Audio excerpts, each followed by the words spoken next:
프로파일러 수업.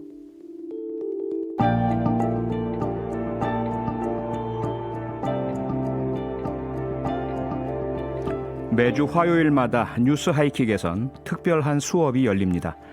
프로파일러의 시점에서 사건을 날카롭게 들여다보는 프로파일러 수업. 오늘의 수강생, MBC 라디오 북클럽 진행자이자 북튜버로 활동 중인 김겨울 작가입니다. 어서 오세요. 네, 안녕하세요. 김겨울입니다. 네, 오늘로 김겨울 작가 수강이 벌써 4주차, 네. 한 달째인데요. 벌써 그렇게 됐습니다. 네, 그동안 수업 들으시면서 어땠나요? 마음이 좀 많이 힘들고 아프고 그러진 않았어요? 이게 매주 좀 끔찍한 사건을 들고 오니까 마음이 좀 힘들기도 하고 또 한편으로는 이렇게 보도되는 사건들에 더 관심을 갖게 되기도 하더라고요.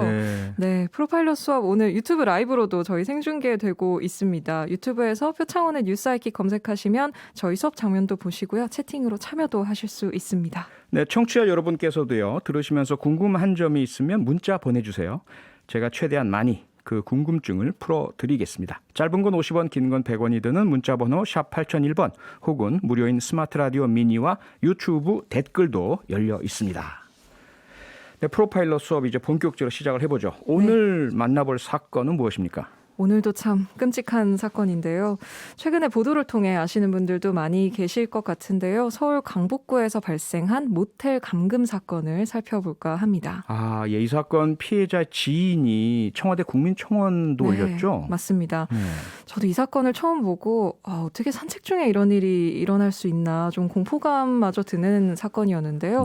이 가해 남성에게 엄벌을 내려달라는 청와대 국민청원 지금 16만 명을 돌파한 상황입니다. 많은 분들이 주목하고 계신 사건인 거죠. 네, 그럼 지금부터 사건을 정리해 볼까요? 네.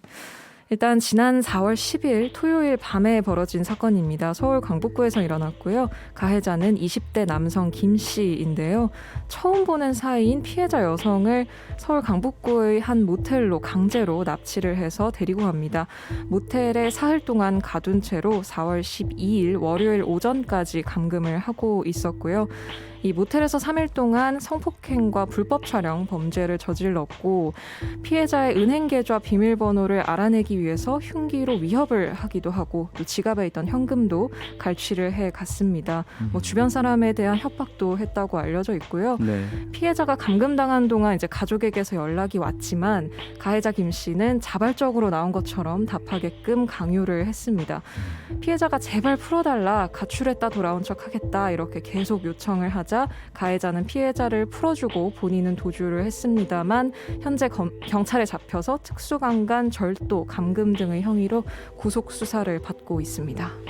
네, 참으로 참혹하고 끔찍한 사건인데요. 그나마 다행인 것은 피해자가 생존해 내셨다는 거.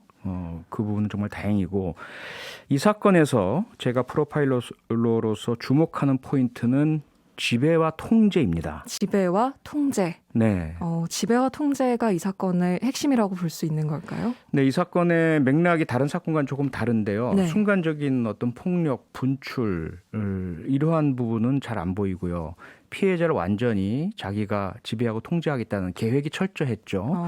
그리고 모텔 내에 무기도 준비했던 것으로 좀 알려지고 있고요. 그리고 사흘 동안 계속해서 피해자에게 가해자가 원했던 가장 그 중점적인 그리고 가해자가 해소하고자 했던 가장 중점적인 욕구는 피해자를 지배하고 통제하겠다는 것이었습니다. 그런 의미에서 지배와 통제가 이 사건의 포인트다. 네. 그러면 지금부터는 제가 궁금한 점을 좀 몇 가지 질문을 드려보도록 하겠습니다.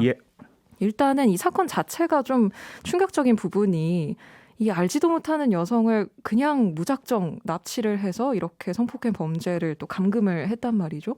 왜 이런 일을 했을까요? 그 말씀해 주신 지배 욕구 때문일까요? 지배 욕구와 통제 욕구가 동기로 작용을 하고요. 그 동기로 작용한 것이 아마 상당히 오래되었을 겁니다.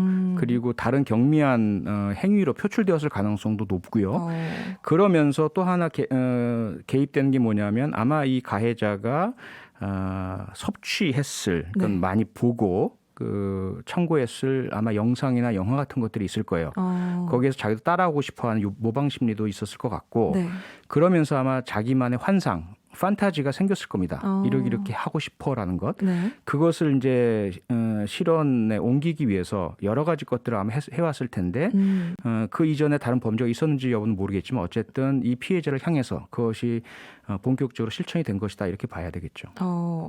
그런 면에서 보면 판타지를 실행하기 위한 것이다라는 맥락에서 이 피해자가 휴대폰 연락을 받을 수 있도록 이렇게 놔뒀단 말이죠. 그래서 네. 본인이 그거를 이렇게 조정하는 방식으로 대응을 했는데 그것도 비슷한 맥락이라고 보면 될까요? 이건 아마 이 가해자를 좀 신문을 해봐야 면담을 해봐야 알 수 있을 것 같은데 우선은 이 범행 전반이 대단히 계획적이었다는 것, 치밀했다는 것을 생각을 해보면 피해자의 휴대전화가 만약에 작동하지 않거나 꺼져 있거나 혹은 지인에게서 걸려왔는데 받지 않거나 하게 된다면 네. 바로 수색이 시작되고 경찰의 수사가 시작될 것이다라는 이런 아마 예견을 했을 가능성이 높죠. 그렇죠. 그래서 아마도 피해자로 하여금 전화를 받게 만든 것은 그러한 수사가 시작되지 않도록 하고 가족들이 실종 신고를 하지 않도록 하겠다라는 이런 의도였던 것으로 일단은 추정이 됩니다. 그러면 잡히지 않겠다라는 어떤 목적이 있었던 것인데 잡히지 않고 자신의 범행에 방해를 받지 않겠다. 방해받지 않겠다. 그렇죠. 예. 그런데 피해자가 이제 풀어달라라고 계속 이제 호소를 하니까 풀어줬단 말이죠. 그리고 네. 본인은 도주를 했는데 네. 정말 본인이 잡히지 않을 거라고 생각을 했던 걸까요? 우선은 이 범행의 그 동기와 뭐랄까요 이 근본에 깔려 있는 것 이것이 합리적 이성이기보다는 감성적인 감정적인 욕구라는 것에 주목을 해야 합니다.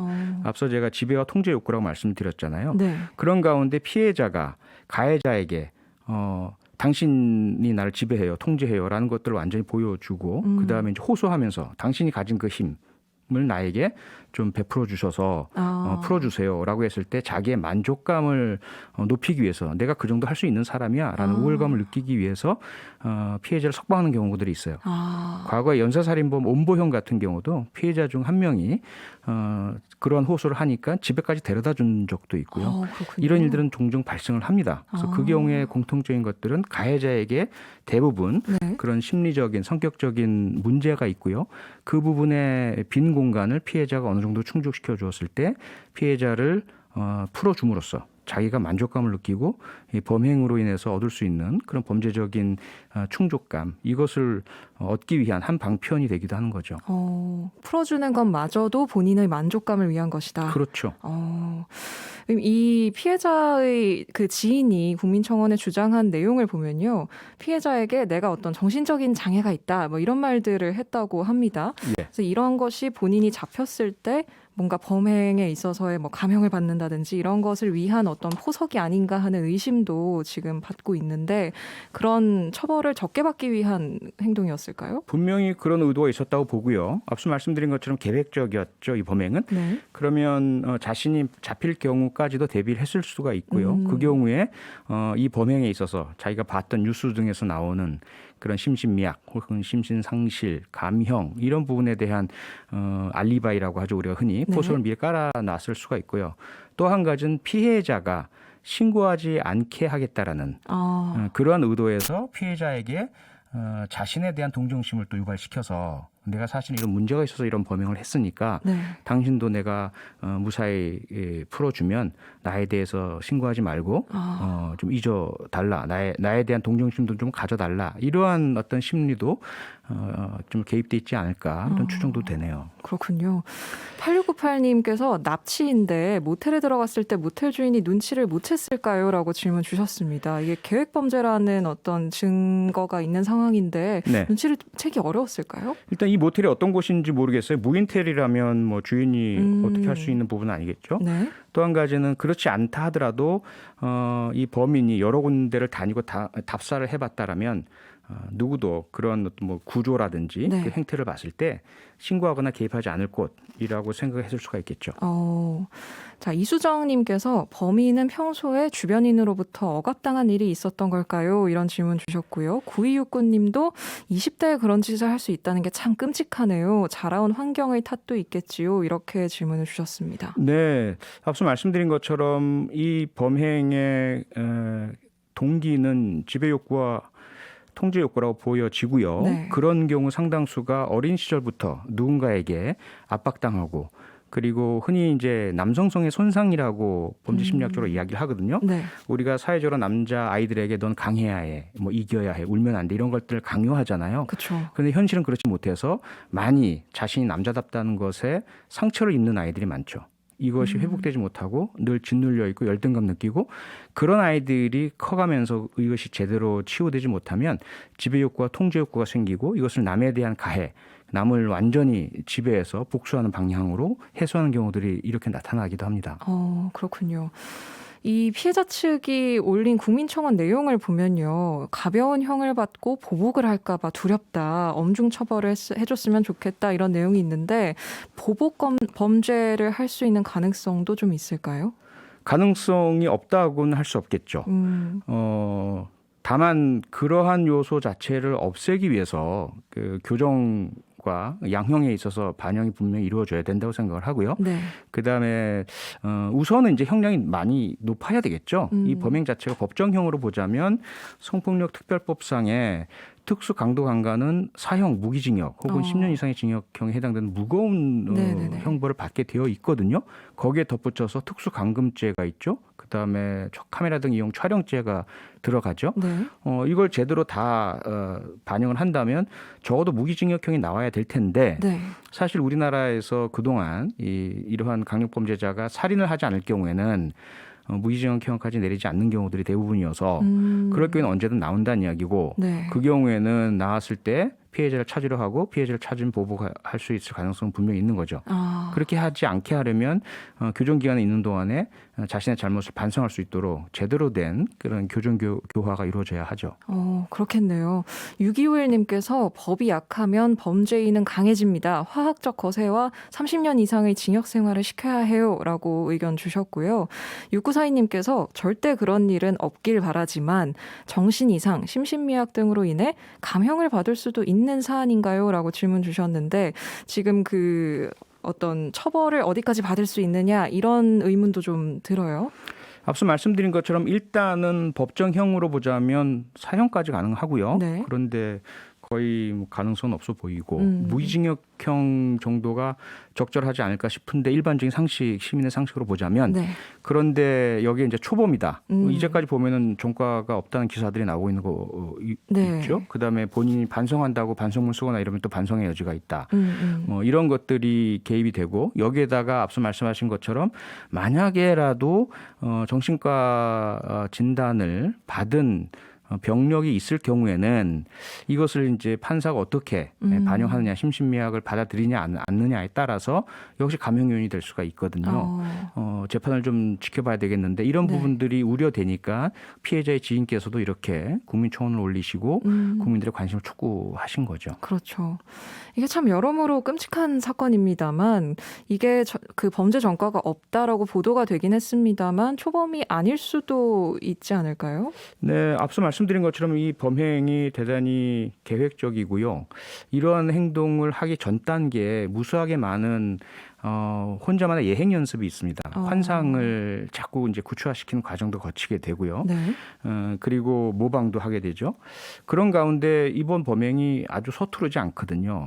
그러다 보니까 많은 전문가들이 아마도 그 이전에 유사한 형태의 범행이 있었을 것이다. 만약에 전과가 없다면 밝혀지지 않은, 네. 검거되지 않은 범행이 있었을 수가 있고 혹은 같은 형태의 강력범죄가 아니라 하더라도 네. 유사한 형태의 스토킹이라든지 혹은 뭐 폭행이라든지 성폭행 시도라든지 이런 행동들이 있었을 가능성은 분명히 있죠. 그렇군요.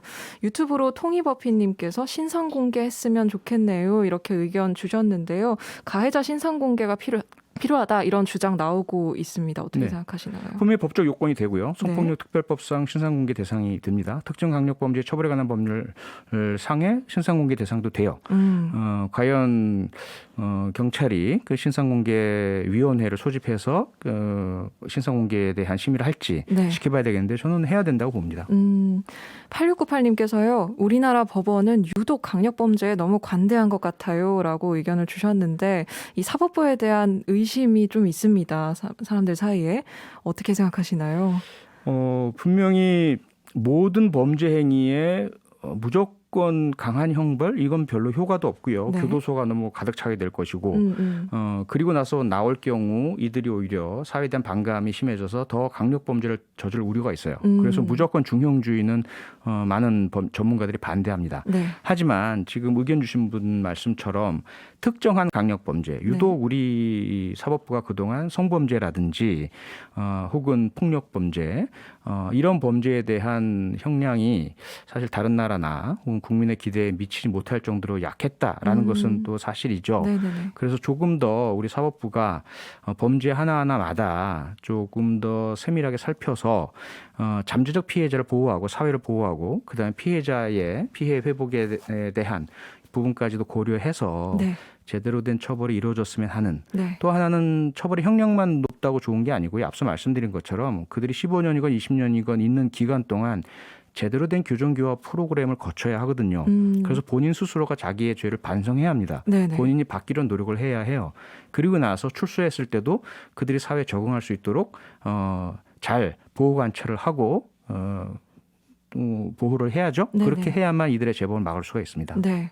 그런 대응이 어떤 예방책으로도 기능을 할 수 있을까요? 뭐 재범을 막는다든지 아니면 처음의 범죄를 막는다든지.